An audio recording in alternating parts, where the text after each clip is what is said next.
Okay, so how many of you are using OneDrive or SharePoint Online? How many of you are, okay, so some of you, you know what OneDrive is, you know what SharePoint is, right? So a lot of people put their Power BI files in SharePoint Online or OneDrive.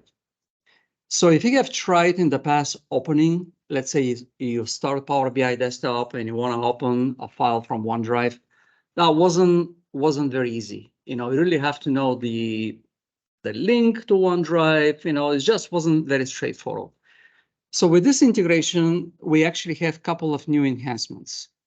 The first one, let's say you have a user and they have saved their Power BI desktop file in OneDrive.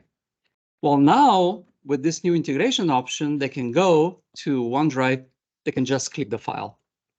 And when they click the file, the report renders. Of course, you have to sign in. But once I do that, the report actually opens inside OneDrive. So basically what this saves you, they don't have to go to Power BI. They don't have to go and actually find the report in there. They just click the file and the file opens inside OneDrive and all the features, interactive features work. They won't be able to change the report inside OneDrive. So it's a read-only mode. If you have a permission, you can go and download it. But for the most part, they can interact with the report. They just can't change it. So that's the first benefit of this better integration, rendering of the Power BI report inside OneDrive in place. The row-level security. Everything is enforced. It's like a Power BI. Like you go to Power BI, everything, because they know who you are. You sign into OneDrive, they know who you are. So the security kind of flows to Power BI. And the second thing is also if I am in Power BI desktop. So now let's say I'm a data analyst. I want to actually open the file from OneDrive. Well, right now what we have is that if I go to the file menu, I have actually a new option in here, and that's OneDrive. So it's a convenient way to open a Power BI desktop file. So I can go here and I can say, all right, this is my OneDrive in here, and that's the file somewhere here that I showed you before. I can go ahead and open it, and that's going to open in Power BI desktop. So basically, we just have ability to open directly files from OneDrive directly in Power BI desktop without having to know the link and all that stuff. So it's just more convenient. So what do you think? Good stuff? Easy, useful? Maybe not a big deal. All right, if you want a big deal, look at that fabric. That will blow you away. There's just a lot of stuff going on. I'm still learning, examining, blogging about it, so forth. So cool stuff. Any questions? Anything that want to ask me? Power BI related, what we covered, anything in general? Oh, good. What's the advantage here putting in the OneDrive rather than putting on the Power BI portal? There is something. There's no advantage right now. I mean, a lot of people prefer instead of actually having the file on your desktop, and then something happens to your desktop, the file disappears, just to save it in OneDrive. So think of it, instead of saving it locally on your desktop, you can go and put it there. As far as anything else, I don't think that I can think of any other advantages of doing this. We used to have I'm not sure if that's still the case, where if you put a file in OneDrive, Power BI kind of automatically refreshes it. I haven't looked at that feature for a long, long time, so I'm not sure actually if that still works. Yes, sir. I guess to pull up, yes, most organizations now also by default make your desktop a OneDrive. There we go. For the most part. Yep. I guess my main thing is there any limitation to having it on OneDrive versus, Locally? for example, I'm thinking right now, relative links, relative files, right? Right. If I, log in somewhere else, will it take the relative file or will it take the absolute file path, like if I'm linked? So if I understand what you're saying, when you say link to a file, you mean in Power BI desktop, you open, or what do you mean by You know, linking? like an Excel file, for example. Uh-huh. And like, let's say I'm using an Excel file as a data source. But like I log into another machine or I can access it from another thing. We need to look at where it is in relation to where it. Well, everything is going to work like, so let's say you import the data from Excel file, and that file, if I understand it, is in OneDrive, is that right? Or maybe on a network share somewhere, Yeah. right? Well, I mean, this is just Power BI file, which is instead of your desktop, it's in OneDrive. So if you open it, it's still going to look for these links just like it does locally. It's still, you know, if you don't have access to the share, then it's not going to work. When you deploy to Power BI, then if you try to refresh it, if these links are accessible, then great. If not, it's not going to work. The only thing they, Either refresh. If you never refresh from the Excel file. Caching, will it cache the data that was there? Yeah, I mean, Power BI does that. that the automatic integration with OneDrive, yeah. You can- Yeah, if it's import mode, it's cached. Obviously, the limits of. Right. Just you can refresh. Yep. How do you set up? I went to that, that one, so, you know, Right, which brings a good question, you know, Yeah. every time you import something, you got to think about, well, what happens when I deploy it? How Power BI is going to get to it? If I put it on, let's say if that Excel file, like what he was saying, is on my desktop, it won't be able to reach unless there is a gateway or something like this. If I put it in OneDrive, then yes, it will be able to link to it. If I put it on a, you know, network share, it won't be able, have to have a gateway. So you got to think about those things. Yeah. Yeah. Permissions, privacy. Yep. Did you have a question you want to ask? No, I was just going to respond to what Tom said earlier. Mhm.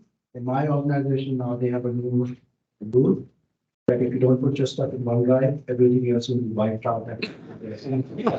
So, maybe that could be one of the reasons. It's a policy that they have. We have no control. Right.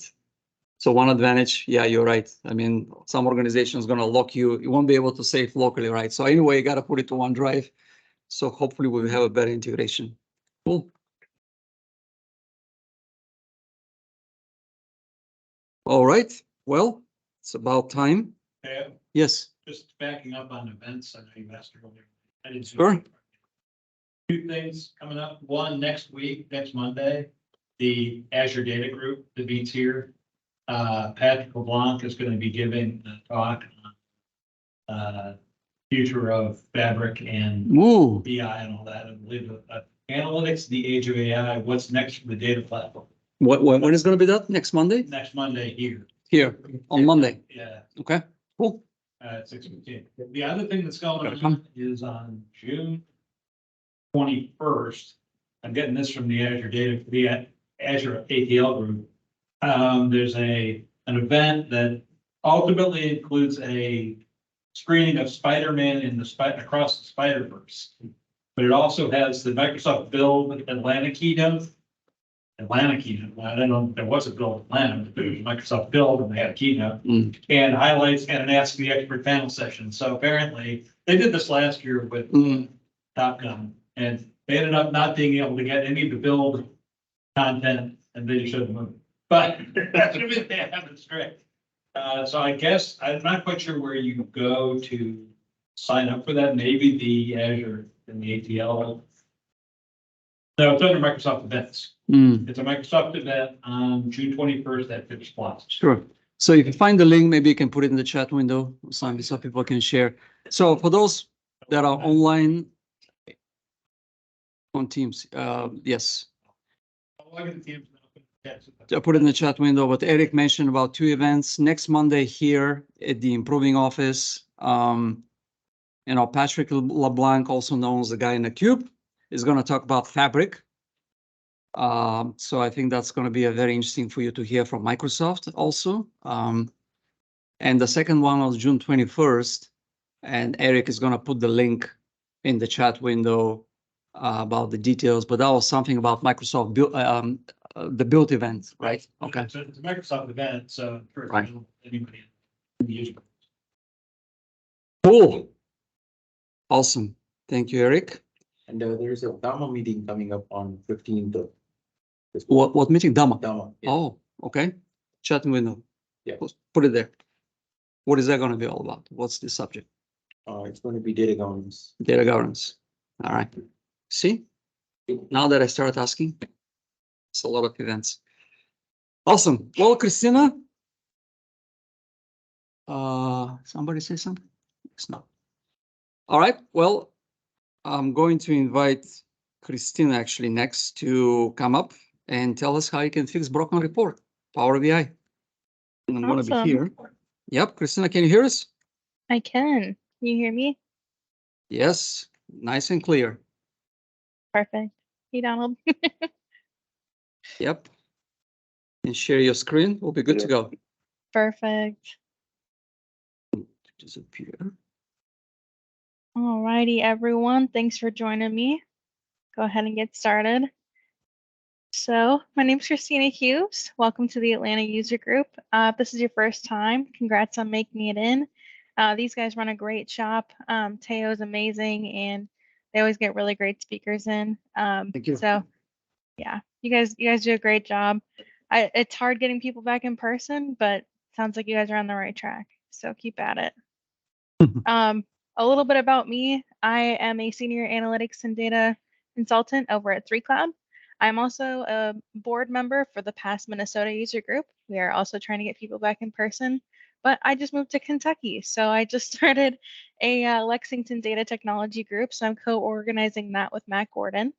I also blog on Data on Wheels, and then I help other new bloggers on Data on Rails. So if you're somebody who is interested in getting into the data community via blogging, feel free to reach out. It's a platform where essentially we can help advertise for you, and you get to just kind of launch your own journey. So with that, feel free to check out the blog. Data on Wheels, like I mentioned, is where I primarily blog. Data on Rails is where we have some awesome new people in the data community. Feel free to check out their work. It's amazing.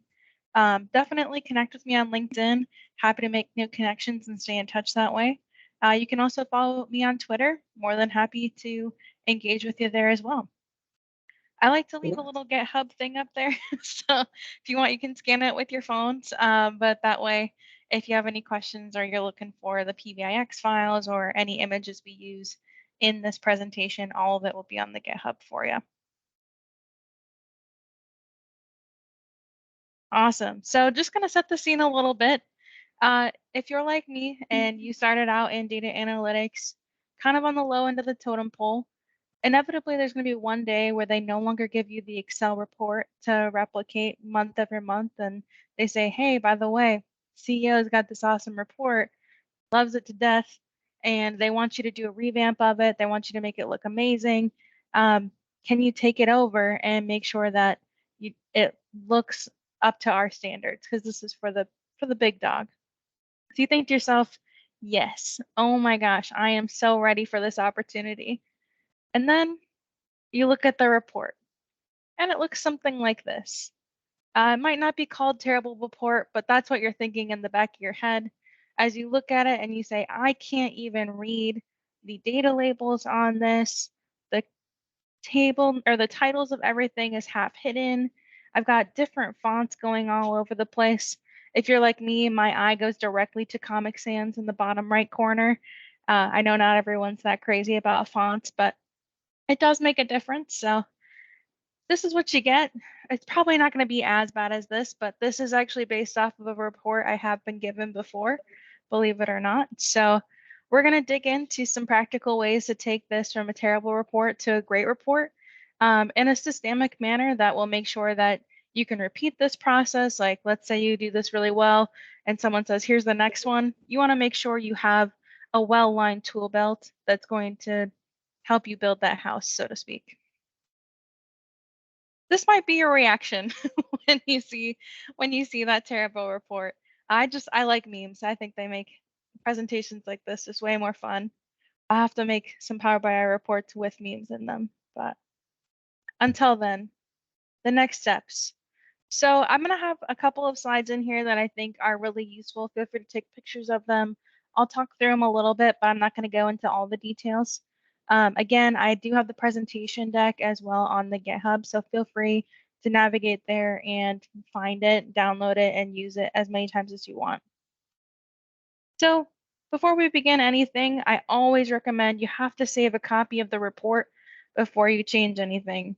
This will save you so much trouble later on if you end up adjusting a measure, if you end up adjusting a visual, and they say, what about this thing that I had?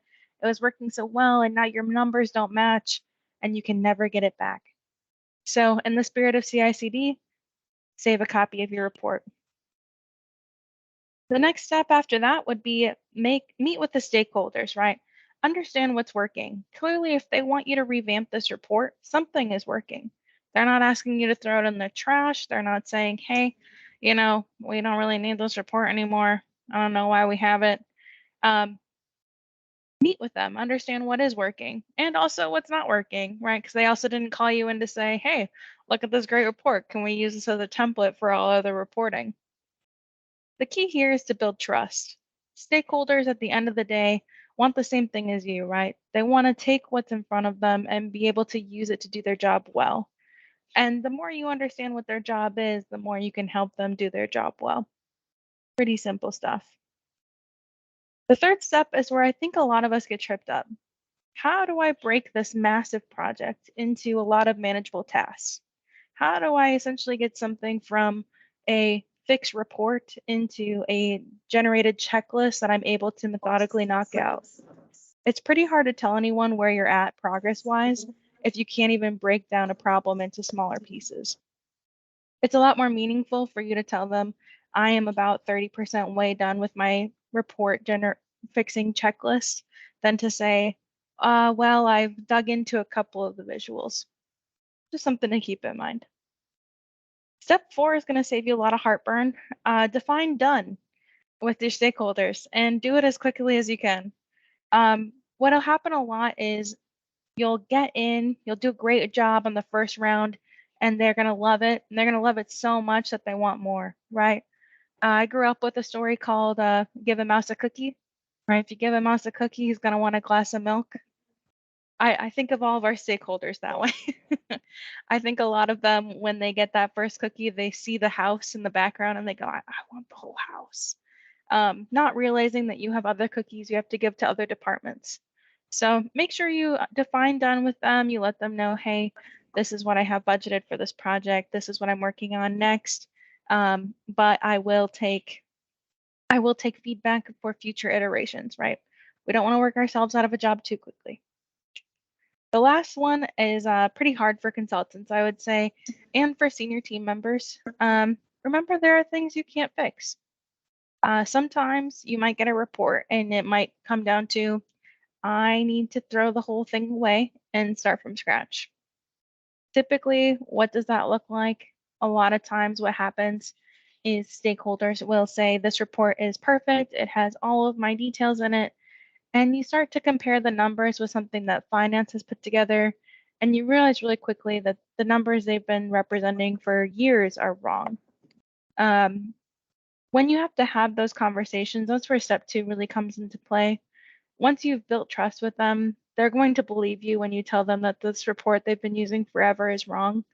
When that stuff happens, you can't exactly just flip a switch and make it a good report, right? You have to tear it down to the framing and then start building your walls back up. So just keep that in mind. Again, these are just some high level steps. We're going to get into the actual checklist, but I think these are really important as you go into development to remember that there are some little things you can do to help yourself out in the future.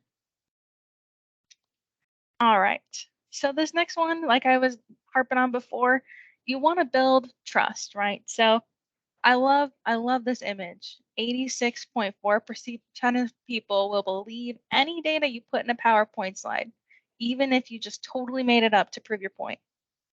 we all know these executives, right? I've seen plenty that when I've come into a data organization, they say, oh, you know, we don't really have any data for that number. I just make one up. I just type it in for the presentation to the CEO, and I usually adjust it by a couple percent every now and again.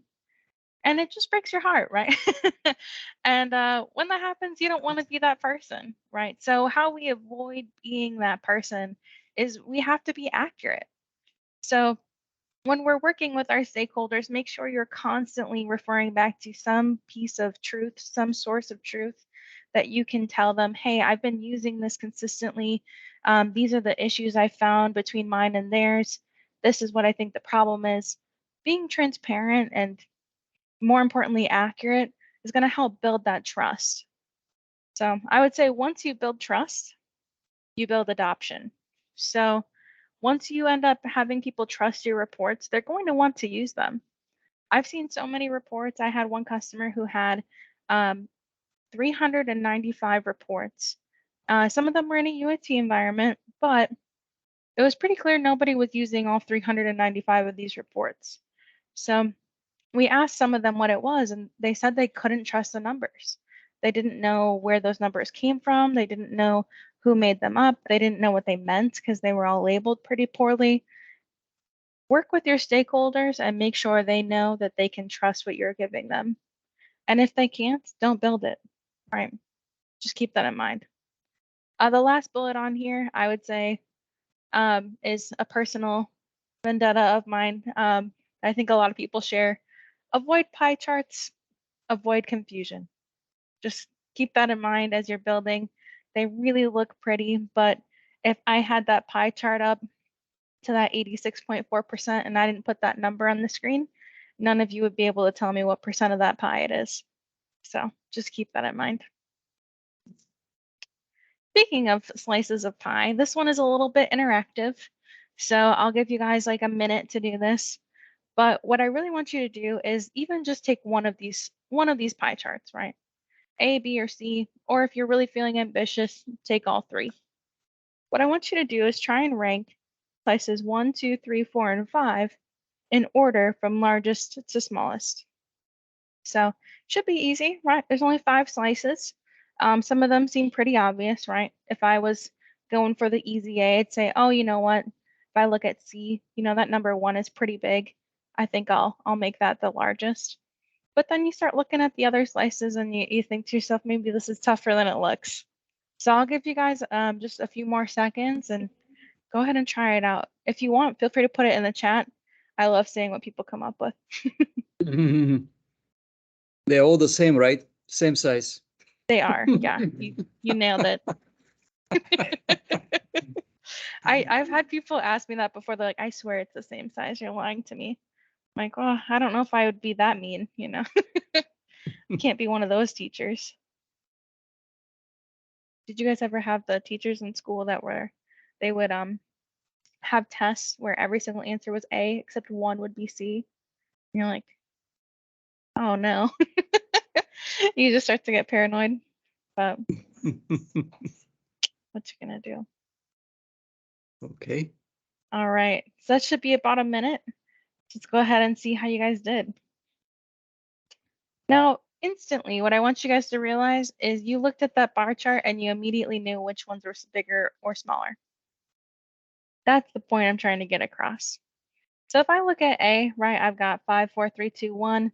Black is the largest, 1 is the smallest, but I couldn't even tell you how much more they were until I looked at that bar chart. If you looked at B, you were kind of on the right track there, Teo. There are 3 of them that are the same size, but I would never know that 5, 2, and 1 on that were the same size, right? My eyes play tricks on me. My eyes don't really see percentages that way without a compass, you know, and I don't carry one of those around. So just keep that in mind if you're looking at pie charts as a viable displaying option. Just remember that a lot of times they lead to more confusion than anything else. All right, personal vendetta done. This is the design checklist. Feel free to take a picture of this. We are going to refer back to it a few times in the demo. The bolded ones are the ones that I'm going to go through in the demo, but everything else I think is vital and important. just a couple things to call out. I usually aim for about 6 to 10 insights per page.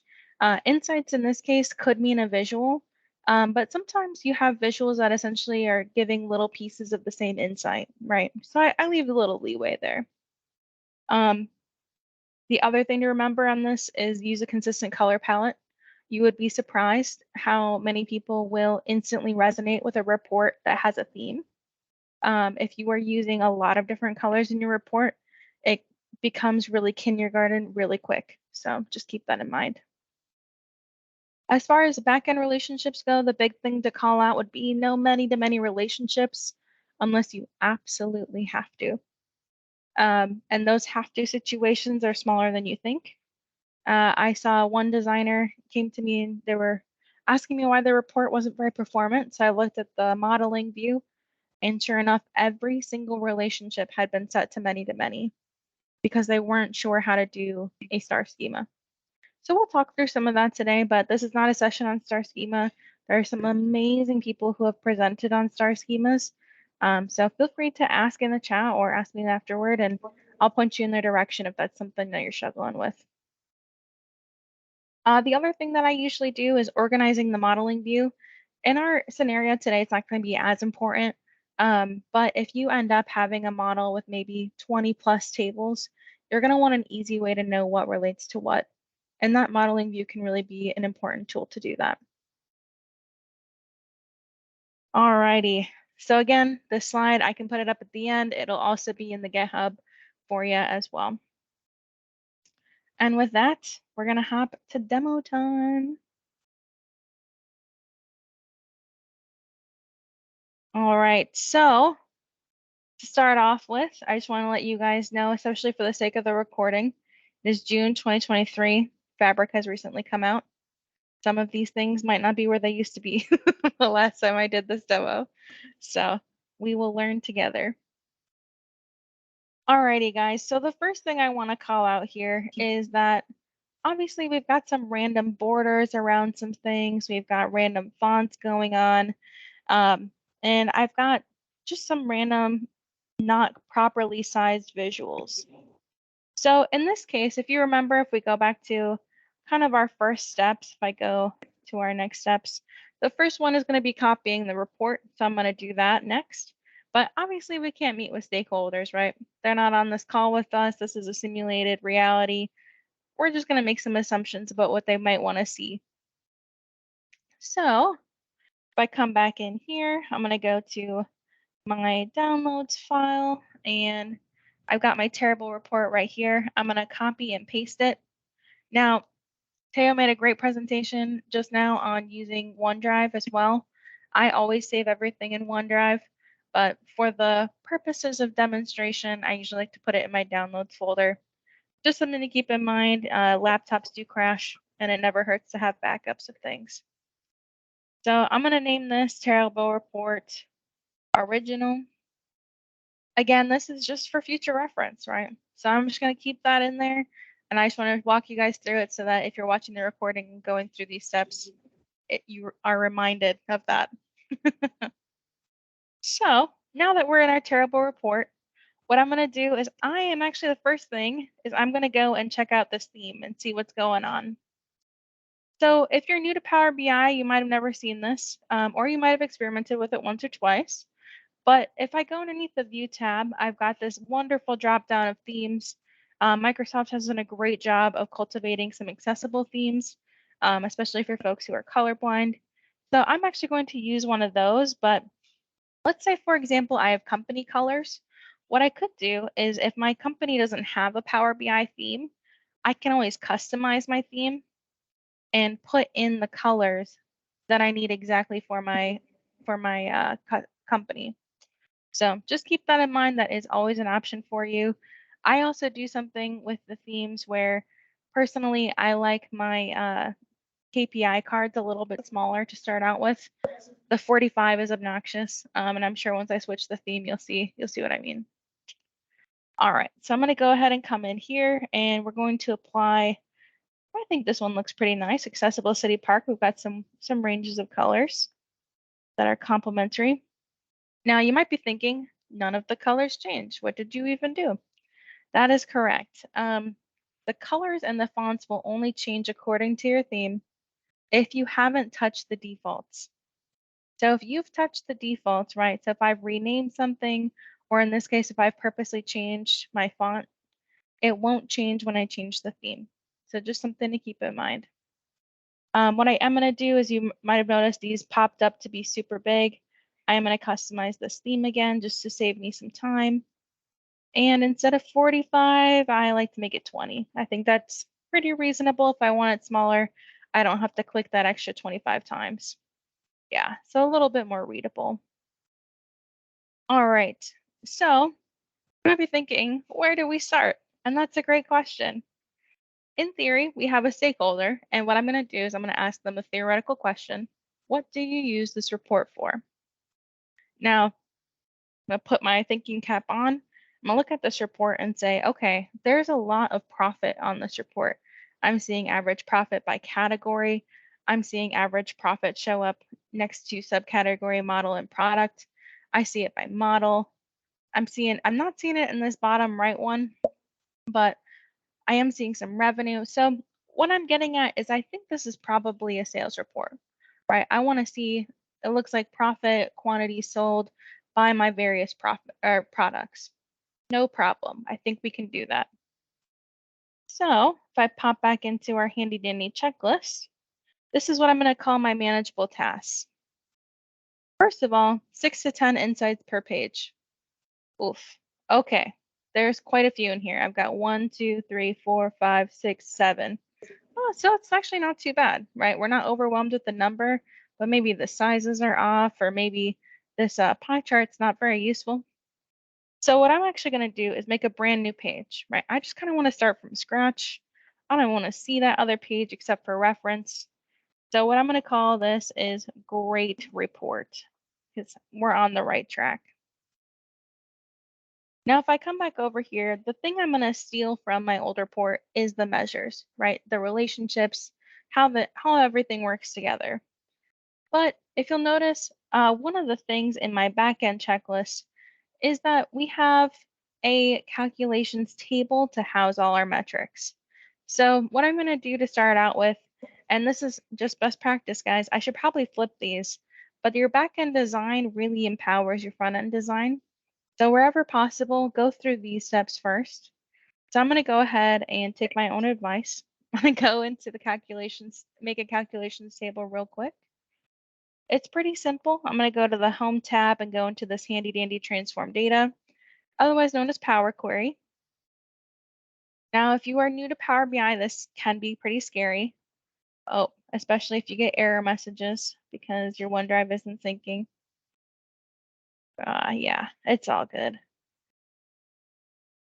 So I know somebody had mentioned connecting to OneDrive.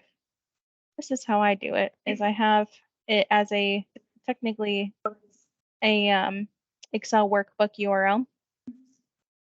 So we're just going to make sure that this guy still exists. You guys are going to get a little 2 for demo for a second. I'm going to come into my handy dandy Adventure Work Sales Excel sheet.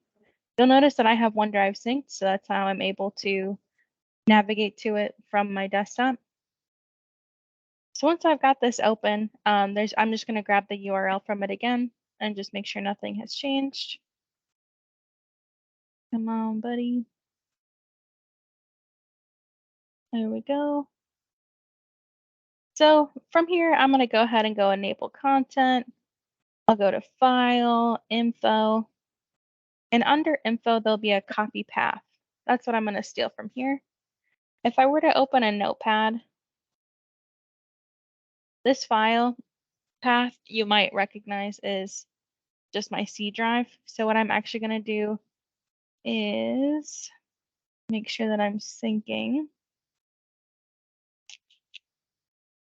info. Oh. And this is where I need to try stuff out again before so it's my file location, copy local path. What does local path get us? Same thing. All right, well, I won't spend too much time on this one, but I think I just need to sign into the correct one. So if I sign out of that guy, come back to my file, food.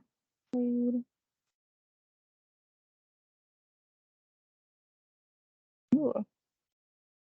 All right, well, I am not going to touch my Power Query at the moment then. We're going to come back over here and instead we're going to cheat, copy some advanced editor script.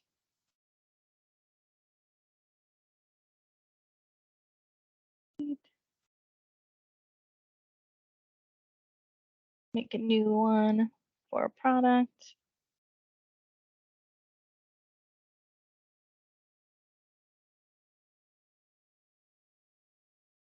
All right. So I've got my product table back again. I'm actually going to make another new blank query. So what I'm doing here is I'm right clicking, going new query. By the way, when in doubt, turn it off and back on again. So I deleted it, re-added it, worked just fine. Just something to keep in mind when you're working with any technology. But I'm going to make a blank query and I'm going to call it calculations. And when I close and apply this, it'll make another table over here.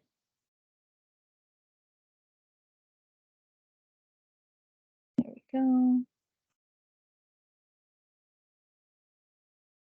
Yeah, and it got mad at me because I broke my relationship. So I'm actually going to do a couple of things that are a little bit advanced, so stick with me, guys. What I'm going to do is use a tool called Tabular Editor. And actually, you know what? We're going to use our copy, guys. We just made a copy for this exact reason. So I'm going to go into my home. I'm going to go to downloads. And I'm going to go to my Terrible Report Original and reopen that bad boy. So what happened is I deleted the product table and it had some measures on it, which is actually why I usually recommend making a calculation table. So when you go into a calculation table, the nice thing is it's really rare that you're actually going to delete it on accident. If I come to my product table, you'll notice if I hit this drop down, I do have a couple of measures in here, and those are being used inside the report. I've got a couple options. I can recreate these measures, but I haven't really done anything in this terrible report. So what I'm going to do is I'm going to close out of that. I'm not going to save it. And by not saving it, I think we should actually still have all of our old stuff in it. But you can see where it would be useful to have the old one just in case something gets corrupted and just in case something goes wrong. Here we go.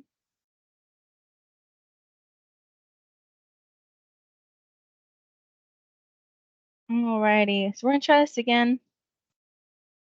We're gonna try not to delete tables that we need. Oh, look at that, see, it loaded first time. Telling you guys close things and reopen it if you have issues. There we go, calculations. Close and apply. Now we're gonna do something kind of cool here. You might notice that, I happen to not have any A's or B's in my table name, so it does pop up at the top. But what I can do is I can actually come under product, and you see I've got this little calculator here. I can change its home table, so in the upper left-hand corner, I can change that to calculations. And boom, it just moves right up there for me. I don't have to recreate it. I don't have to delete the old one. I don't have to reconnect all of my visuals. It will move for me, and Power BI will kind of track that movement. That's definitely what I recommend. I am going to hide this column. The reason being, now I get this fancy dancy little calculator here that says that this is a measure table because all it can find are measures.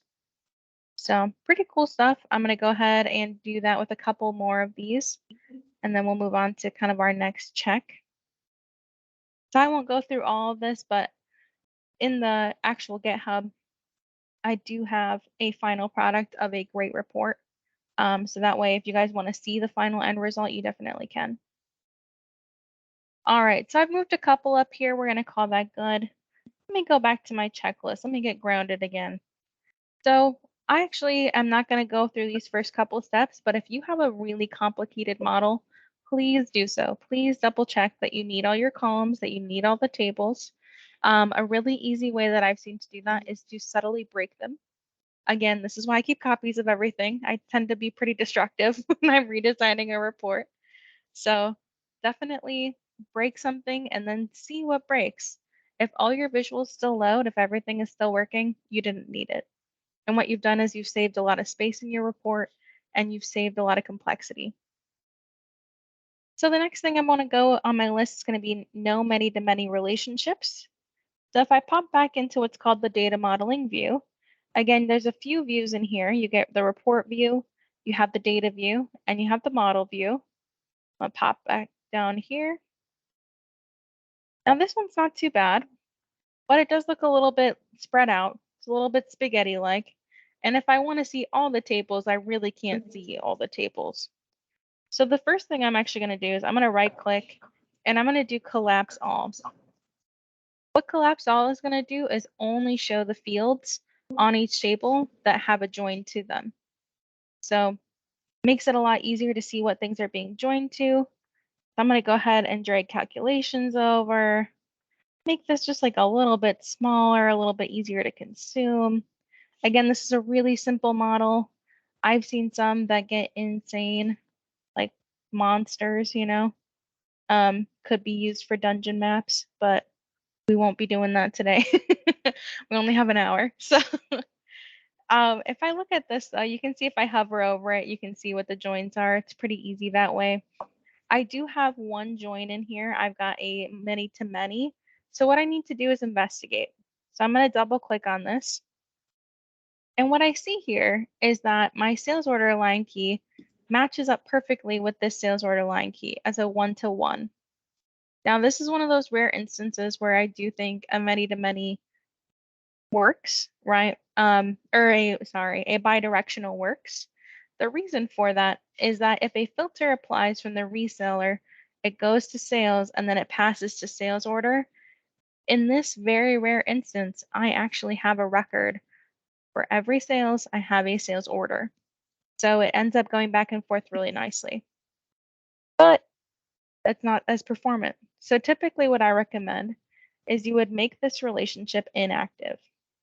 So one way to do that is you go into properties, you see this little checkbox, I make it inactive, and boom, now I get this faint little dotted line. Now I'm not going to go through all of this, but typically the reason for having it inactive instead of just deleting it is just in case, right? Just in case you need to know how these guys actually relate to each other. You have something that's not actually in use, but could be useful. So I usually keep those in there. Now, you might be wondering, why is she reorganizing her beautiful star into this craziness? The reason is that, and I'm not going to do it in this scenario because it is Excel based, and honestly, we don't have the time, but I would be happy to walk you through this solution if this is something you need to do at your company. What I would treat this as is two different fact tables, right? If I don't have the sales order in my sales fact table, there's usually a reason for it. Maybe there's a whole different line of products, or maybe it deals with more of the actual logistics behind it. Typically, you want to consolidate into one sales table or one fact table for all your dimensions to use. But if I had to do it this way, what I would end up doing is in SQL or further up the chain, I would grab all these keys from the sales table and join them onto sales order. And then when you'd end up with is two sets of lines, right? Aligned to every single dimension. So that way you can truly slice sales order and sales at the same time without having to worry about a bidirectional filter, right? Without having to worry about, oh, is there a sales order for this sale? If there's any possibility that there is not a sales order for that sale, I'm not going to use this bidirectional join because I'm going to limit my data that comes out of it. That's a long spiel. There is a ton of resources about why you shouldn't use many-to-many relationships. Again, a lot of this is just calling it out if you see it. That way you have a little bit of gunpowder, you know, ready to go if you need to attack a report like this. Alrighty, guys. So if I go back into my report view, I'm going to go ahead and make that blank page again, move it to the beginning. I usually like to have an overview page. It's not the best name, but It works. I think we actually called it Great Report before, and that sounds like more fun. So we're going to stick with Great Report. Now, if I go back into my checklist, I think we've done pretty much everything we need to do at the back end. Again, there is a step for know when to build from scratch. This data model is not at that point, but typically I get to that point if I see a data model that is inaccurate. So if you have measures or you have visuals your end users are telling you are not correct, then it's time to build from scratch. That's typically my recommendation when we get there. All right, so let's go through the front end design. This is kind of fun, right? So if I go through here, we already meet our 6 to 10 insights. Boom, done. But if I needed to limit it, let's take a peek. Does this actually tell me any information? I have to hover over the smallest sliver imaginable, and I still can't quite get a tooltip to pop. Oh, there we go. I can kind of understand that New South Wales is somewhere in this funnel. I can't tell you where. I can't tell you, I can tell you the percentage of the first, which to me means nothing, right? Some stakeholders really love that, but 99% of the time, it's not helpful. So what I'm actually going to do is say, you know what? I don't think I'm going to want that visual. So I'm going to pull it over to the corner here, and we'll just get it out of our way. We won't see it. We won't think about it. Now, one thing I'm noticing is missing from here is some kind of trend, right? So I know that I want profit. I'm going to want average profit. I've got a slicer up here for the years. What if instead of having a slicer, I end up making a line chart? Okay, let's go ahead and do that. So if I've got a line chart, what I'm going to do is populate it first of all with our handy dandy date. And if I go back to our actual filter, this will be useful, right? Because I want to know what they actually use for a year. I've got a fiscal year in here. So I'm going to populate this line chart with fiscal year on top. If they want to drill down, they can. I'll put the month in here as well. You'll notice my title is becoming longer and longer. Keep that in mind as you're designing. You're going to want to change your title more than likely, especially since they never put the Oxford comma in. I don't know why, but it drives me crazy. So if I've got that and I've got my average profit, all right, why do we have blanks here? What's going on? Well, let's go ahead and just triple check. If I click on this, oh, a lot of this is coming up blank. We must have something that's incorrect. So what I'm going to do is go back to my model, because typically if something's not interacting the way you want, it's because the relationship is wrong. Let's go ahead and double click on this field here. Oh, that would be a problem. Yeah, so if I look at order date, I see order date key is in this format, but my date is in this format. That's just not helpful. So what I need to do is find a way to either convert this to a date or convert this into a date key. Now, something you guys are definitely going to want it to steal, in my opinion. I think it's very stealable. I have what's called a Power Query or an M query code that generates a calendar, and it's very extensive. You're more than welcome to steal it. Look like a pro wherever you go. But I'm going to go ahead and pull that in because I know I have a field that's like the date key. Now, again, this is not an M course. I love M. I think it is just so fun, and you have to be very creative, which is a nice way of saying it's not exactly user-friendly all the time. So just keep that in mind if you're having to do some complicated M code. Feel free to steal from your peers. That's what we're here for. So what I'm going to do is I'm going to populate this in. I'm just going to replace the whole script. If I scroll up to the top, you might notice I have a couple of little things in there. For example, I've got a start date and an end date. So I'm going to go ahead and hit done.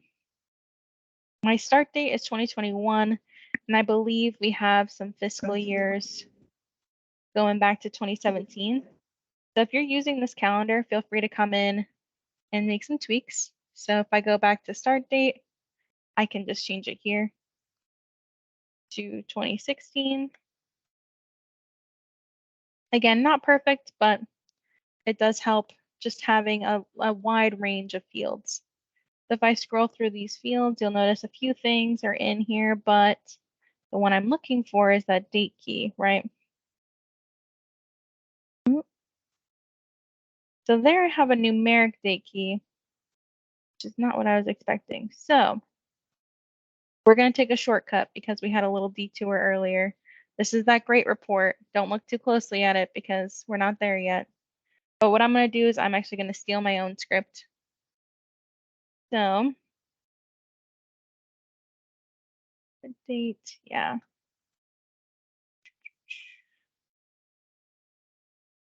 We're just going to make sure we get a handy dandy little date key in here. Go back to our terrible report.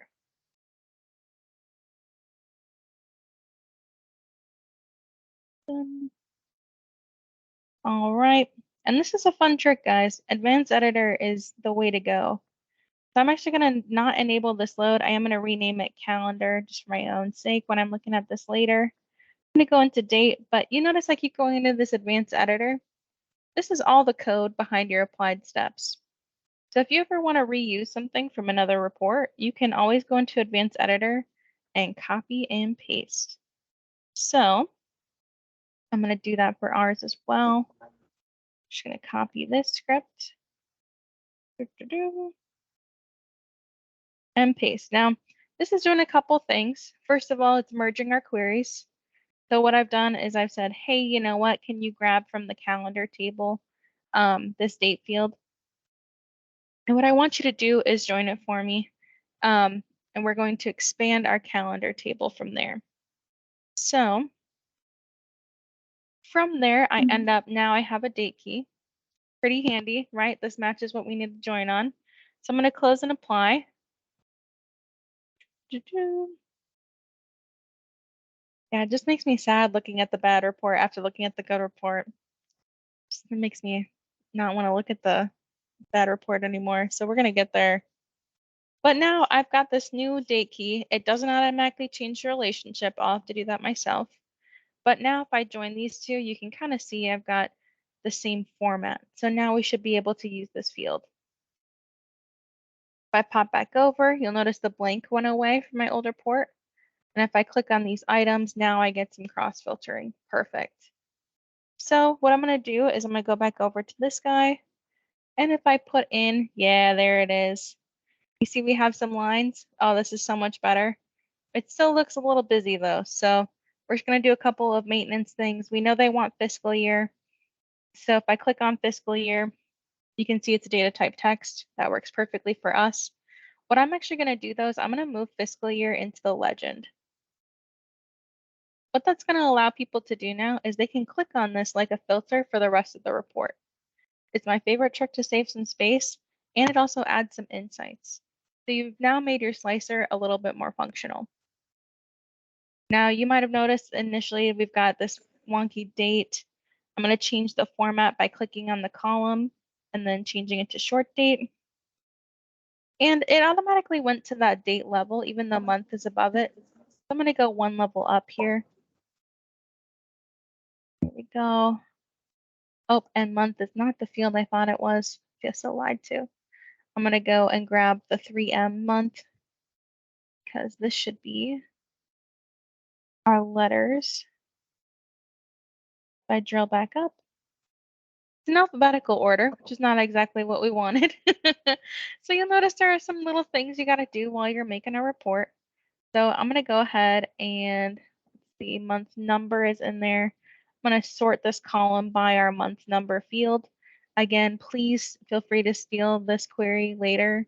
It has everything you're going to need for a full-fledged date calendar. Personally, I am very lazy when I write decks, so having fields in here like is current month to date is super helpful because you can say, hey, I want month to date profit.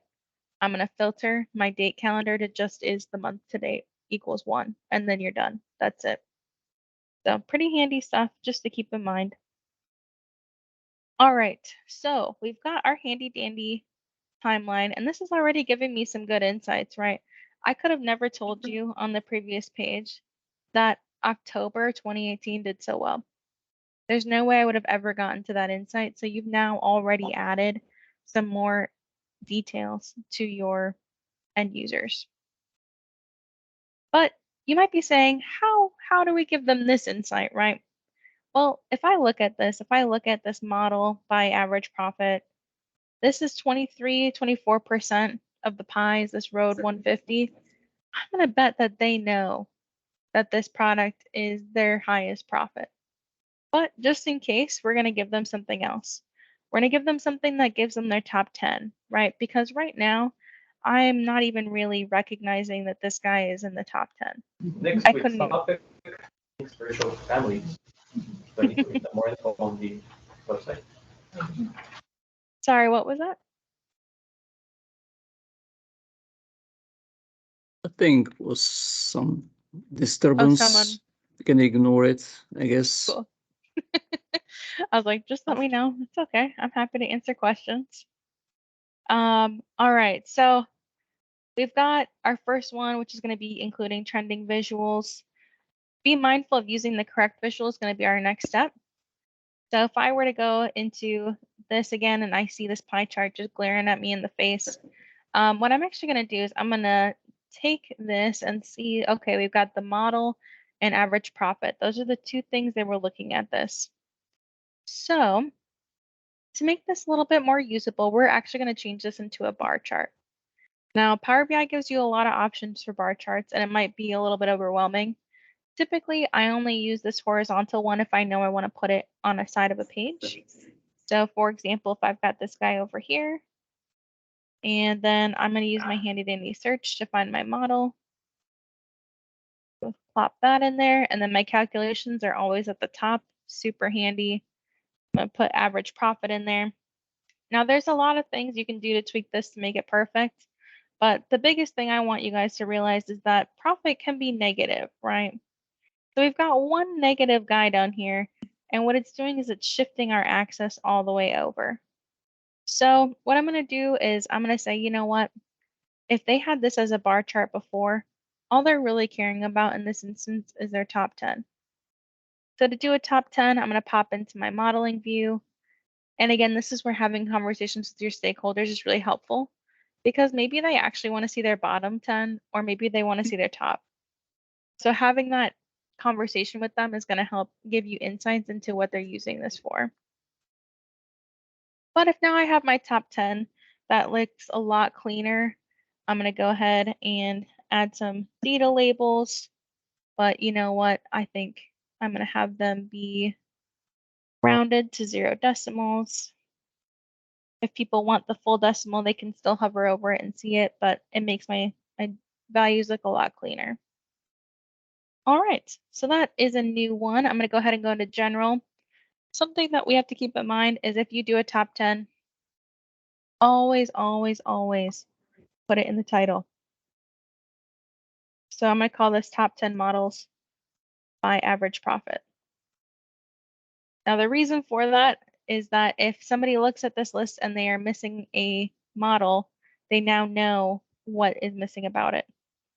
Now, again, this is where teaching your stakeholders can be huge because now if I click on 2018, I've now given them a really easy way to see their top 10 models in 2018 or 2019 or 2020. So there's something to keep in mind. You want people to play with it. Definitely train them on how to play with it, but also make it fun for them. So I'm actually going to go ahead and we're going to keep moving along. Check on our checklist again. So we've included a trending visual. We've used the correct visual. The next thing is going to be grouping related metrics. So if I come back over here, you'll see that we've got product count and quantity ordered. And then we've got this table down here that also has product count. This one's got quantity ordered and average profit. This one actually seems like it could be useful to people, right? If I were able to drill down and see, okay, I've got my subcategory, I've got a model, and then I've got a product underneath that, and I can see at every level what that quantity and profit is. I actually see that as being pretty useful. We don't have to rebuild everything. So I'm going to actually copy this visual, and we're going to steal it. Now what this means is I've kind of got a little bit of redundancy going on, but this is at a subcategory level to start, which to me means that this can probably stay on the same page as this models without being too redundant. The only thing that's going to be weird about it is if I click on a model and they're at the top level, it's only going to show one subcategory. Right. So again, if I'm talking to my stakeholders, what I might do is a little switch. What I might do is say, hey, you know what, instead of the top 10 models, do you guys actually want to see the subcategory? If they say no, then keep it as it is, right? Just keep moving on with your day. I'm going to go ahead and put this top model. It's kind of at the top right here because I want them to use it like a filter. And then we're going to pull this guy down a little bit. So again, there's a lot to be said for fiddling around with it as you go. I tend to think of things in sections. So I usually try to go with the rule of thirds. If you're going to have something, more than one thing in a top row, make sure that it kind of fits into the top third, or have things that end up being kind of categories that way. That kind of gives the viewer an easy way to see things without necessarily having to jump visually from item to item. Now, I think what I actually did in my other final report is use smart narratives. So I'm going to show you guys that one real quick because I think it's a really quick way to get a lot of wins with your business. So I notice this handy dandy guy in the corner. If I click on him, he's going to go ahead and create me a narrative.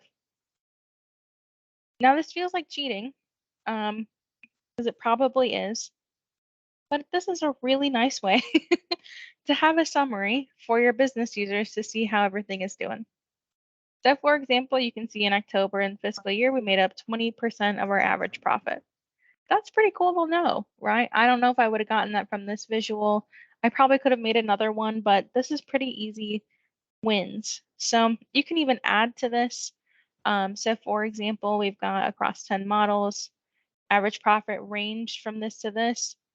That is pretty nice, but I don't think I don't really care about that range so much. So what I'm going to do instead is say maybe like our top region, right? So if I go back,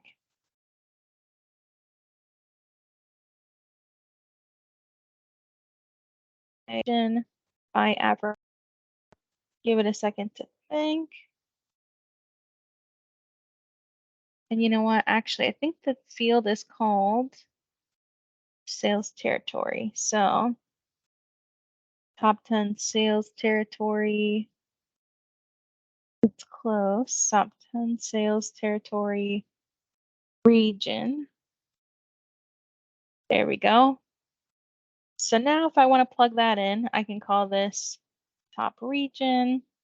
This is where people say AI is going to steal our jobs, but really our jobs are going to be renamed to prompt engineers, right? So if I save this guy, then I'm going to throw some words in front of it and just say our top sales region by profit, by average profit is Australia. Something like that can really help executives if they have key questions they're constantly wanting to answer. Just keep that in mind as an option for you. All right, 10 minutes left. Let's head back to the list. Clear headings and labels. We definitely talked about that. Rounding numbers where necessary. Running through the report top to bottom, left to right like a newspaper. So I'm going to skip ahead a little bit just because I could spend all day making a report from scratch. I've already done that. Let's go over to the great report. So we're going to hop over there. This, by the way, is going to be the GitHub. So I'll put that link up again at the end. But let's say for our great report, I talked to my stakeholder. They wanted to know the last time it was refreshed. Okay, that's a calculation I can do. I'll show you guys that if we have time. It's pretty fun. But if you look at this, it's pretty clean, right? I still end up with about the same number of visuals as I had before. But now if I'm looking at it, I now have a map. I talked to them. They said, you know, we actually care about our sales region. We just didn't really know how to show it. It's kind of a fun way to say, okay, in 2017, if I click on that, I can see which sales regions have the most profit. I click on 2018, I can do the same, 2019, so on and so forth. I can see that in 2020, we ended up getting some new regions, right? Because I've got new dots on the map. So pretty cool stuff. I can also click on subcategory and see how it trended year over year. It's not perfect. Don't get anything twisted, but it's definitely better than our terrible report was, and I think we get some more insights out of it. One thing I did want to call out to you guys, since we have a little bit of time, is that something like this refresh date can make a huge difference in how many questions you get from a stakeholder. So keep that in mind, depending on how much free time you have. You might want to make a measure something to the effect of, hey, this is the last time this report was refreshed. It's a pretty simple calculation up top. I just have a M function that just says, hey, grab the date from now. So every time your report successfully refreshes, this will refresh as well, and you have the date of the last time it refreshed. I know in the service it does show it, but not everyone is tech savvy, and a lot of times people will end up exporting it to PDF, and this will stay on the PDF. So it's especially helpful for those situations. All right, guys, I've been talking a lot. Are there any questions on any of this? Any questions for Kristyna? Let's see. Can you share the working? Okay, this is for me. The connection to Excel in OneDrive. You had a connection which had a URL and a box to select as open as Excel. Yes. Where's definitely. that functionality coming from? So that functionality technically comes from OneDrive. So we might as well walk through it. I kind of wanted to make sure that we kept going instead of getting too hung up on it, but I know that that is something that a lot of people struggle with. So I'm going to go ahead and pop into data on wheels. You might notice I'm going into the online service maybe. Oh, this is good. Good.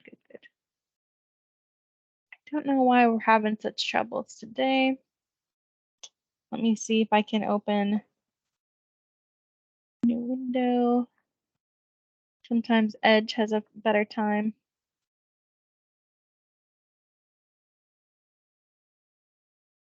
Let's try this.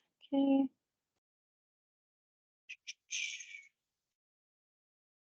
OneDrive.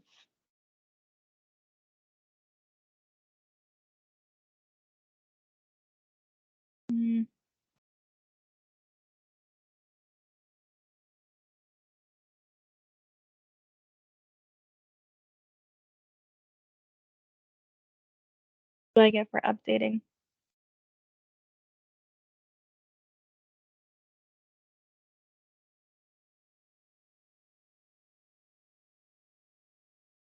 Okay. I don't know what's going on.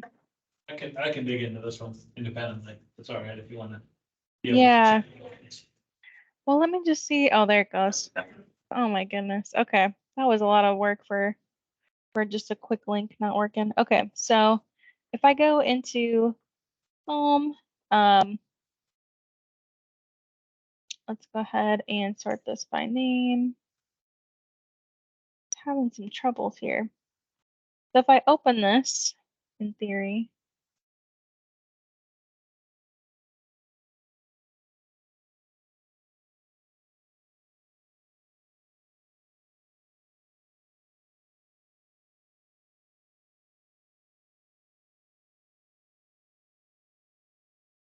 let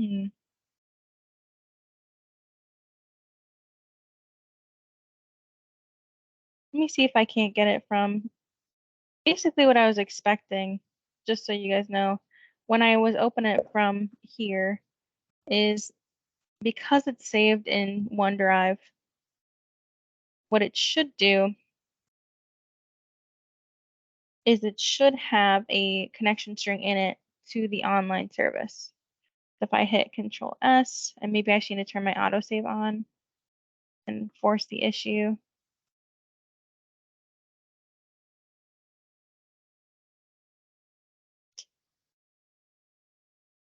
All right, I'll just hop back into Power BI. Somehow I gotta do some digging, but if we come in here and we go to the advanced editor, what you might see is that it's got the source Excel workbook web contents. What I've done to do that is gone in and done new source of web. And then from the file path, I can put the file path here, the URL to the OneDrive. Typically it ends in an equal web question mark. You have to get rid of those characters. So that's kind of what I was hoping to show you, is that that typically is on there.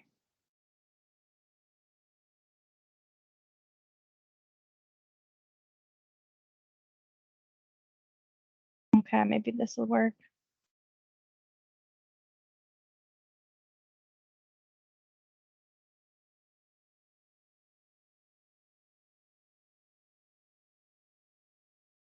Ah, there it is. Okay, this is the link I was expecting to see.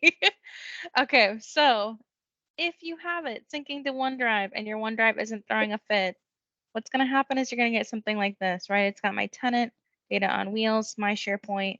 Right now it's just saved in a documents file. What I want to get rid of is this question mark web equals 1. If I get rid of that, this will now work as a link to open an Excel file in Power BI. So if I go back here and you'll notice again, I've got from web, just basic. I click on that, hit OK. What's going to happen in theory is it should ask you to sign in.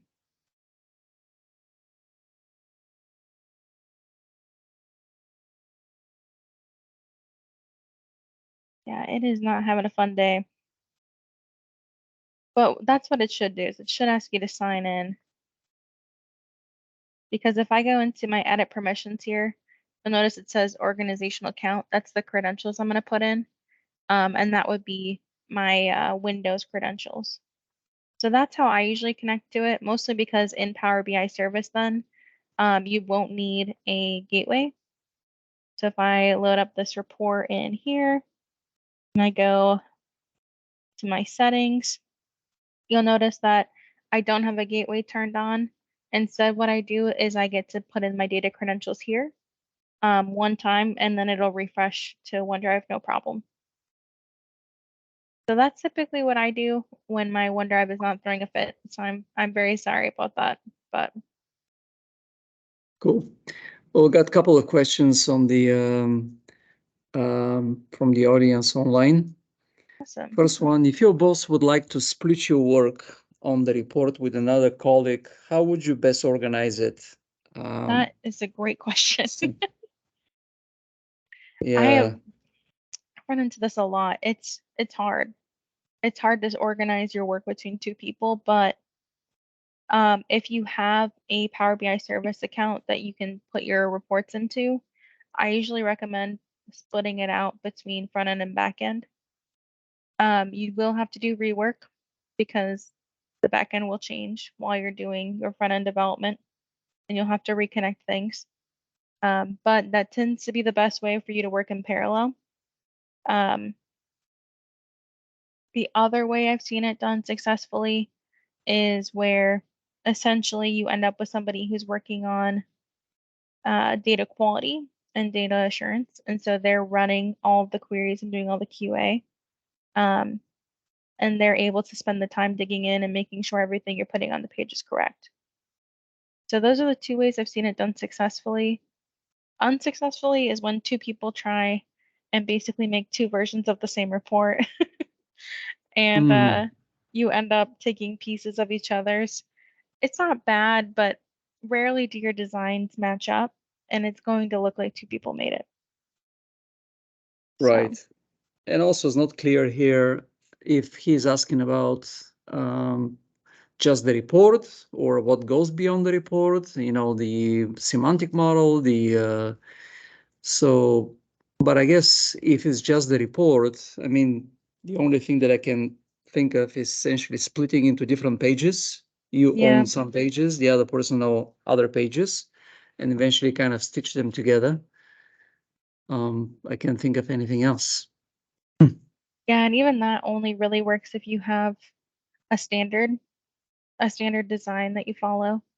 Because people will put headings different ways. Some people will center it, some people will put it to the left, They're just little things that can kind of be like whiplash to end users. So Yeah. make sure if you do that, you go back over. And another thing that I wanted to point out here, it's a little bit kind of premature, but next release in Power BI Desktop, you will see an interesting feature that allows you to save your file, Power BI Desktop file, as something called project. I can't wait. So when you do that, you basically will be able to put that on the source control. And from that point, maybe this will allow you for two people actually to work on, I guess, on one report, at the same time, and then kind of you merge the changes, just like what we used to do for what we do actually for when you write source code. So we'll see how that's going to work out. I'm not sure how well it will work out for multiple people working on the same file, but at least what I'm trying to say is that source control is coming up. So take a look at that new feature called saving a Power BI desktop, a Power BI file to a project. Have you heard of It's gonna that? be crazy. Yeah. Might be interesting one. They actually show this in the build links that I show you for Fabric. There was a demonstration about this feature, so we want to take a look at that. So we got another one here from Reynaldo.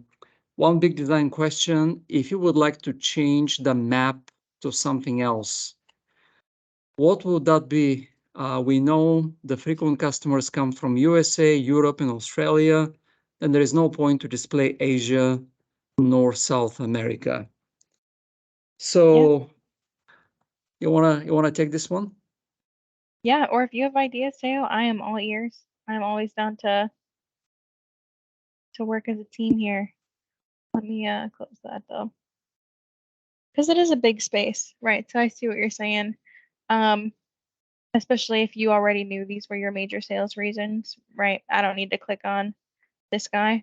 Something to keep in mind though is I did turn on some drill downs. So if I wanted to, I could roll these up higher or drill them down and just see this particular region up close. But to your point, if you already know that, then that's not super helpful. So typically what I like to do on reports is I have at least one trend, and I like to have something that kind of puts two things side by side. So for example, even though I have a low number of clothing items, I have a high number of clothing items that are getting ordered, but their average profit is very small. So maybe I want to look at lowering costs there. So how would I drive that, right? That's what I try to think through is, okay, if I'm a stakeholder and I see this value, what's the thing I actually care about next, right? I care about my subcategories, but I'm also going to care about where my costs are coming from. So that's probably what I would swap this out with, is something around costs. And probably something that breaks out that cost by item, so I can see my high cost pieces and kind of drive that average profit that way before I impact my customers too much. Right. And something else that maybe I can add here, I personally don't like maps. And in fact, Kristyna mentioned a few best visualization practices. And speaking about that, I want to point it out to Kristyna, if you don't mind, I'm going to take Yeah, go your for it. sharing. Yeah. Just to maybe they will find this useful. So when you hear, let's say, you are working on a report, you don't know how to design it, you don't know what's going to look good. I mean, it's always a good idea maybe to take a look at the kind of seek advice from an expert. And the person the expert that I really respect, it's called Stephen Few. Maybe you guys heard about that. And some of the practices that Kristyna actually shared, I think are coming from his book. So he's written a few books. The one that I read is the Information Dashboard Design. Highly recommend you actually get that book. He will teach you what to do and what not to do. But basically the idea is to stick to, like when Kristyna was showing you that pie charts are not good. And she was telling you why, it's kind of difficult to understand how these different slices relate to each other. They put a percentage, it's difficult to read.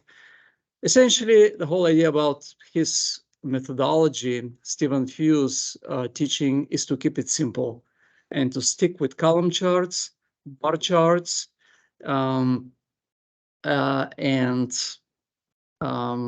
pretty much that's it for the most part. Line charts, tables, matrices, because they're easy to understand. Once you start actually going into pie charts, maps, the things are very difficult to understand. So he explained you from a psychological standpoint how actually the brain perceives the information. So highly recommend that book. I personally, instead of using a map, back to Reynaldo question, I would use maybe a bar chart. Yeah. Right? But I fell So- into my own trap there. I mean, great call out, Ronaldo. I just wanted something that looked pretty on a page. So I definitely use bar charts mostly. And I love, if I'm gonna need a map, I use it as a hover over tooltip. Right. Couple of other things, Kristyna, that I just want to mention. This feature where you put all the calculations in one table. You actually created a calculations table and you put the measures in it.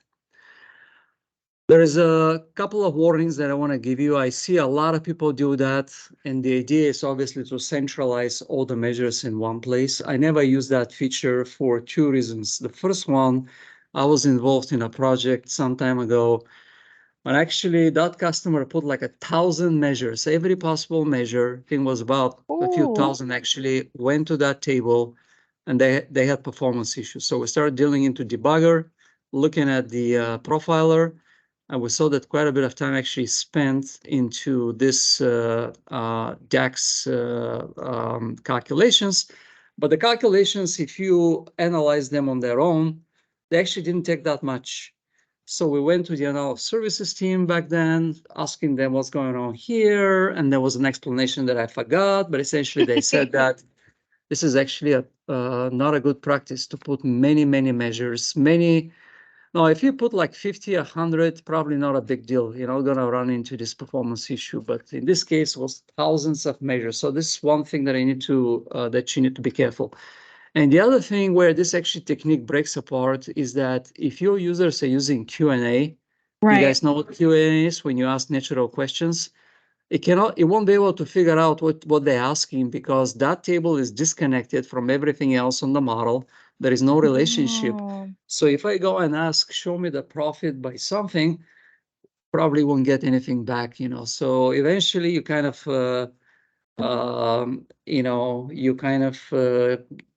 nuking Q&A because you And won't be see, able to understand the relationship. So you got to be careful with that one. Yep. yeah, that's it. It's a great call out. Yeah.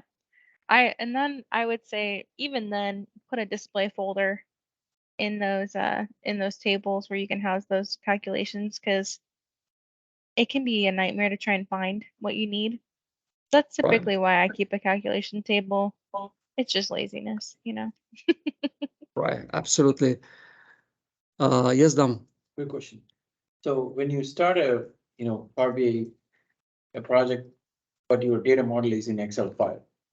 Mm. And then later on, that Excel file is going to go into a database, the similar formats and all those tables and things like that. When you're working with this project, you start with that, Excel file as your source. You create all the visualizations and everything, right? Mhm. But then later on, if you want to switch to a database with the same structure and everything, is there an easier way to do it? Yeah. What you have dealt? Did you understand the question, Christina? So you're starting with Excel. I guess your tables are in Excel. You model it this way, but now they move the tables from the Excel spreadsheets to a SQL server. Is there a way to Map these things. to do the remapping? Yeah, there's an easier way. So, because I'm assuming what you've probably ended up doing is you end up coming in and you end up reconnecting, right? So, and then you have to redo all your joins, you have to redo all the measures. Does that sound familiar? So what I typically do is I end up coming in here. I don't think I have any servers that I can access, but we'll find out. See if I can go recent sources. Yeah. So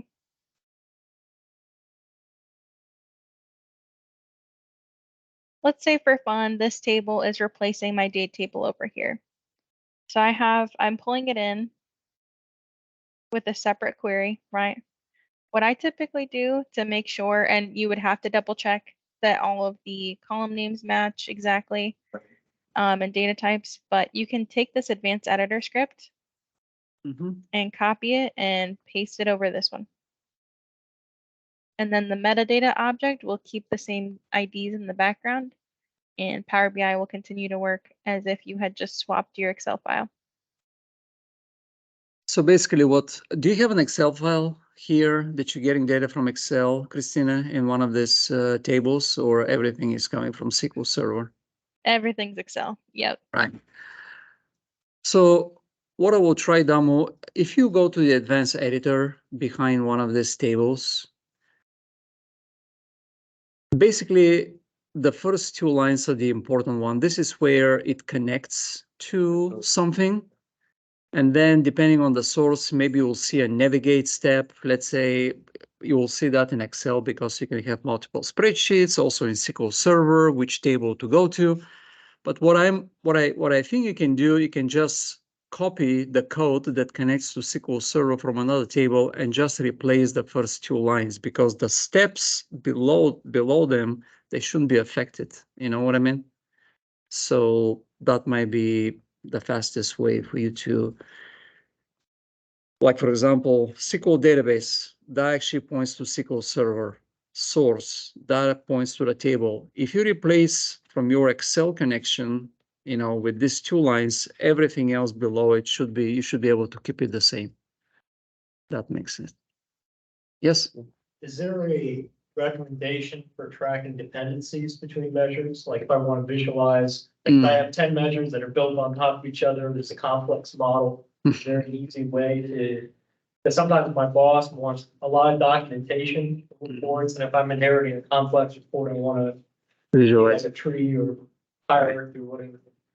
Did you get that question, Kristyna? I did. So is there like a measure dependency checker or kind of a visual presentation that shows you which measures inherit from which? So I'll be honest, I've been looking for something similar. I have not found it yet. I don't know, Teo, if you found something. Yeah, I'm not sure what the community has done, to be honest. That sounds like something that someone may have done, but Because right now we just export all measures from DAX Studio to Yep. Excel. That's a working solution. but that will not is give exactly you what I was about to the show. dependencies. Will not The give only- it. Search or it's index. Right. But it's Okay. manual.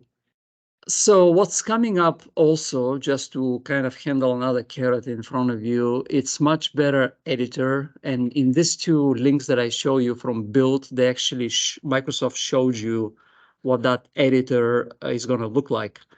And what's coming up, Kristyna, do you mind if I share my go screen? for it. I forgot I was still sharing. I'm like, there must be something, right? We can't be the only ones asking Did this you find question. did you find something like a tool or something that does it already? There is a guy in a cube clip on how to get a Power BI measure dependency There we tree, go. So but if I you don't find know that, if it's yeah. can you show that? Real quick? Yeah. I'm not sure if they found a solution. That's just the title, but if they did, that would be awesome. Okay.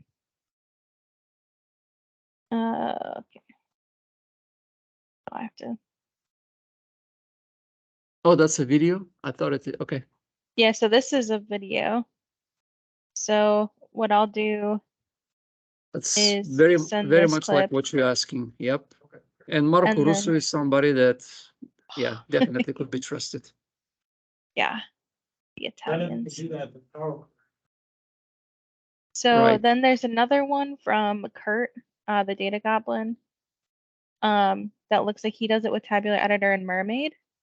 So if you have anything with Markdown, like if you're using Azure DevOps wiki pages, you could do it there using Mermaid. So let me copy and paste that link in there as well. But I would bet, see what, yeah, I know Mermaid is how you kind of can- tricky, but sorry, I go was for it. about to say that maybe you have discovered that feature already. Just show you this thing. If that's a single measure, you can easily find the dependencies by using the DAX Studio. Did you know that? Do you know how to do that? You show me. Yeah, let's just do that. Just real quick. I need to write a blog on it because I keep forgetting how to do it. It's the only reason why I Yeah. blog. So let's say this is your model. It has many features. You can go to external tools. You can go to DAX Studio in here. And basically what this does is going to connect DAX Studio to your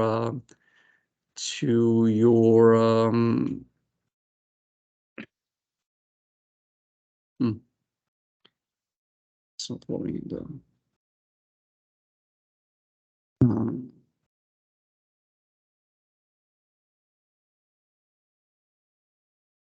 okay, there we go. And so you've got, let's say, a measure somewhere here. I'm not sure if I have a measure that actually piggybacks on other measures, but it might be this one here. So what you can do, you can actually right click and say, show objects that reference that measure. So now I can find where this measure basically is being referenced by what other measures. Another thing that I can do if I want to see the actual formulas, I can say define and expand measure. What this is going to do is going to show me not only this measure, but other measures that actually, this one actually doesn't, I mean, I don't have a lot of dependency on it.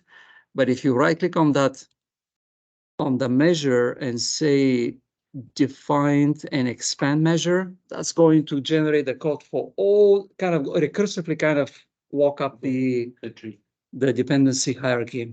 Nice. And another thing that is coming up, you'll see, that's the thing that I was about to tell you that actually going to see coming up soon, is that Microsoft is going to add the another tab in this fields pane that is going to be called model. So when you go on it, it's going to show you all the measures in the model.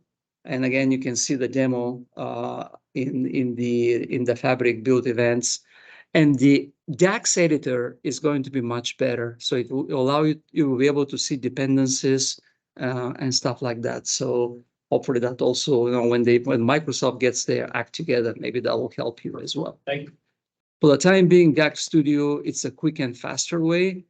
And maybe these tools that Kristyna showed you from the community perhaps can help as well. Anything else? Yes, go ahead. It's designing. Okay. My question is, tables visualization, Uh-huh. and I love to formatting that. But usually when, for example, I change font, color, everything, and I want to change data inside, the system loses the formatting every time. Is there a way to avoid losing the formatting? So just to make sure I understand, you have, let's say, a visual on the report, you format it, and then what do you do? I'm sorry? We change font.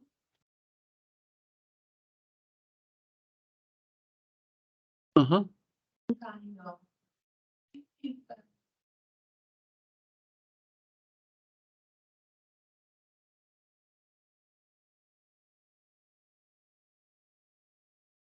The format painter that allows you to copy styles from one visual to another. Uh-huh. Yes.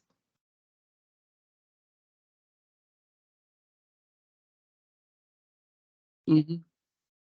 Yeah. And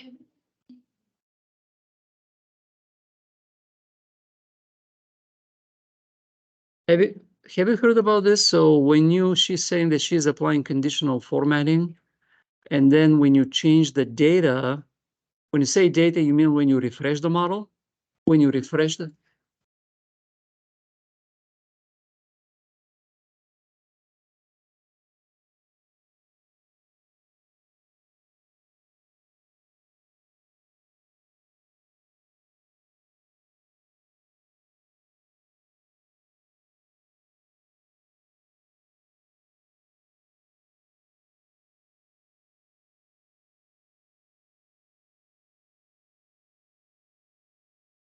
Mm-hmm.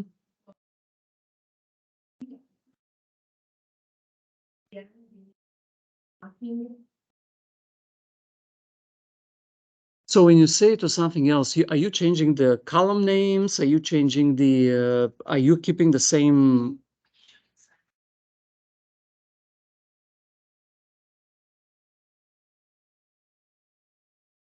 Uh-huh. Oh, okay. So essentially you're binding a new field to the report and then okay. So the way, if I understood that, so she has a table, she has a visual, she displays something in that visual, and then she applies conditional formatting, but she rebinds the table to have other fields, and then you're losing the conditional formatting. Is that your question? Well, conditional formatting is always per field. So, it's kind of attached to the fields. Let's say you want to have a bar or you want to display it as an icon. So if your question is, I remove that field and instead of that field, I use another field, then My question is, to avoid, but just saying, okay, instead this one, I will leave the other. yeah, I don't know so the question is, if I replace the field and I have a conditional formatting, is it a way to preserve it? Like preserve it on the measure, or is it a different measure? Like, let's say you have a chart that shows average profit, like in your case. So she applies conditional form, actually not a chart, let's say a matrix, she puts average profit, you apply conditional formatting to display it as a bar. Now you take out the average, now you want to swap the average profit with, let's say, profit that does sum or whatever, but you want to be able to preserve that conditional formatting. Yeah, I don't know of any there. No, So, it's tied to that measure, tied to that object in the visual. but now when once we're able to save that PBX file Oh, as a yes. project, and we're able to look at the actual code behind it, maybe we'll be able to copy. Maybe you can just probably be able to replace that Yeah. measure with something else, because right now we don't have an easy way to see the code of that report. So take a look next month for that saving the PBX file, what used to be PBX file, as a project. So next month, when that feature lights up, you'll be able to go to File. We'll be able to do Save As, and you'll be able to save it as a, save it as a project. So when you save it, then each file, the model, the report is going to be saved as a separate file. Then, once you have looked to what we call the JSON, the underlying code, then maybe you'll be able just to tweak it right there. Take a look And at that copy and it. see maybe that'll work. Yes. The fun thing you could do is add it to the theme too. Sorry to interrupt, but I know To that's add, something I'm looking forward to. to add it to the theme, what do you mean? And themes are JSON files, right? So Right. once we end up having the base code for more visuals and more pieces of visuals, you could add more stuff into the theme. So it would automatically apply whenever you pop that in. Sure. Yes. Start playing around with that, the brand new dynamic formatting, where you have, let's say, something that's in millions, something that's in thousands, something that's, in hundreds or whatever. And so I've gotten that to work, but the access values are all, they just say, like, for million, it'll just say MM, it doesn't even give the numbers or anything. I don't know if anybody's run it. Can we play with that, or the dynamic formatting access, Have you played with the dynamic measure formatting, Kristyna? Because he says that he experiments with that, but when he puts it on the chart doesn't. give you the numbers, it'll just say, and then I'll say like 3 different times, or it doesn't say like 1 and 5 and then saying. Sounds like a bug or Oh, something like this. weird.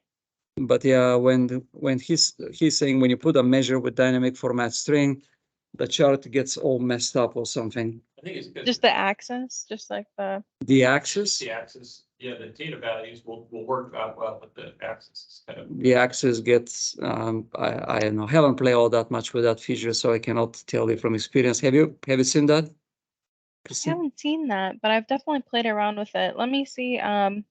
Let me look up someone real quick. There's someone that does amazing job with custom visuals, and I bet he has something. Russell.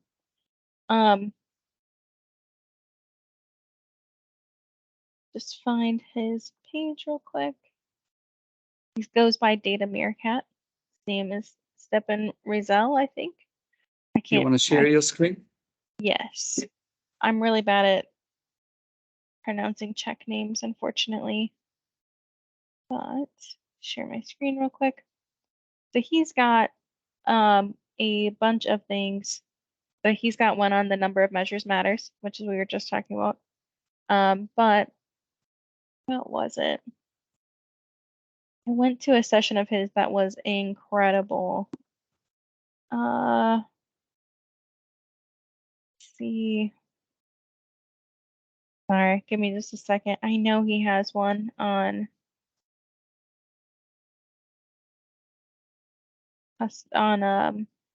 conditional. Here we go.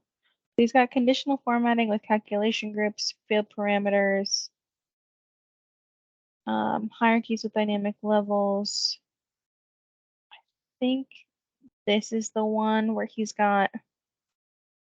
just goes really deep into conditional formatting.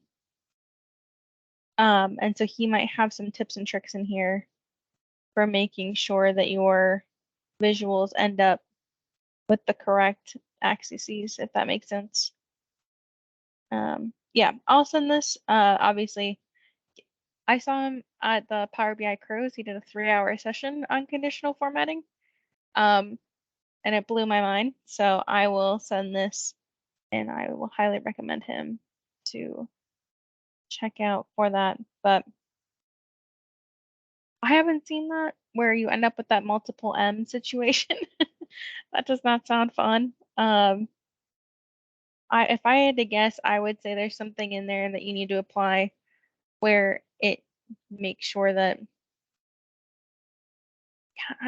it's on the x-axis. That's what's throwing me off, I think. It could be a bug. You might want to open a ticket or something, just post to the community, see what they're going to say about it. The problem that you're having, do you only have that issue when dealing with like decimals or percentages? Or is it any number? There's just small numbers. Those infos. All right, we're gonna wrap this because it's about time. Well, thank you so much, Kristyna. That was great. Thanks for having me, guys. This is fun. Yes, we should do this again. Thank you so much for doing it. Good luck with your career. And we guys gonna meet. Actually, next one is gonna be July 11th, which is Tuesday, because of the holiday and because the next Monday actually is taken. Hopefully, I'll see you. Hopefully, I'll see more people then. Thank you for coming and enjoy your evening. Thanks, guys. Thank you, Kristyna. Bye-bye. Bye.